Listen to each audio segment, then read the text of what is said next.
ប្រជុំទេ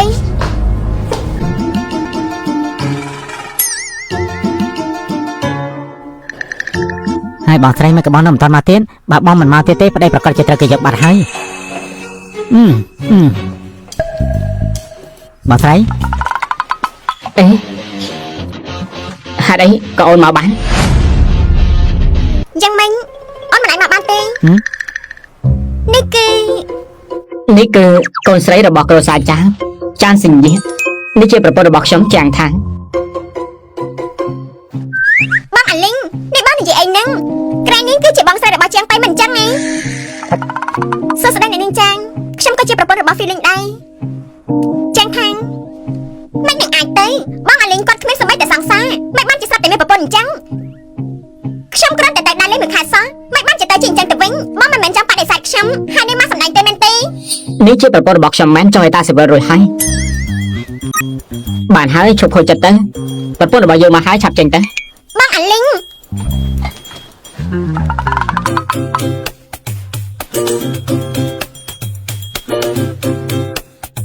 បងជាងខ្ញុំដឹងថាបងមិនបានស្រឡាញ់ feeling ទេ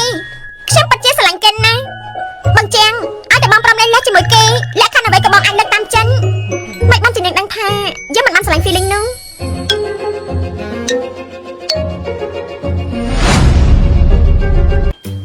បងរៀនចាប់វិទ្យាល័យក៏ទៅបរទេសបានប៉ុន្មានឆ្នាំមកនេះបងនៅតែបរទេសទេបងអាលីងក៏នៅតែក្នុងប្រទេសរហូត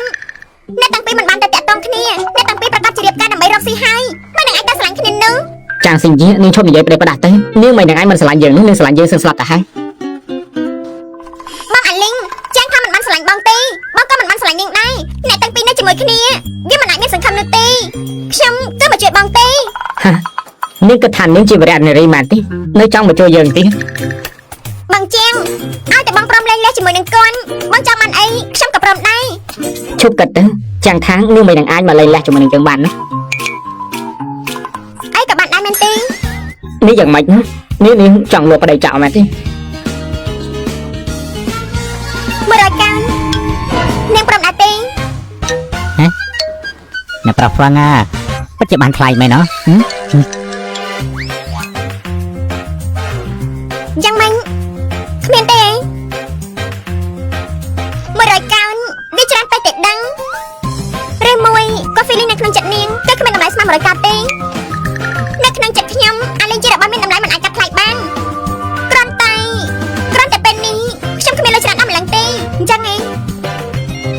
ខំប្រឹងរកលុយទេពេលដែលនាងរកលុយគ្រប់ហើយចាំមករកខ្ញុំស្រីព្រាននេះមិនមែនព្រោះតែលុយចង់លក់យើងចោលទេមែនទេនេះពិតជាព្រមលក់យើង100កោតឲ្យតែចាងសិជាមែនទេយ៉ាងម៉េចនេះបងគិតថាតម្លៃនេះវាទាបពេកឬក៏ខ្ពស់ពេកទេកុំបារម្ភអី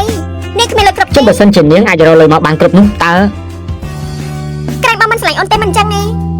លេងជាមួយអូនវាមិនមែនជារឿងដែលបងចាំអត់រហូតទេ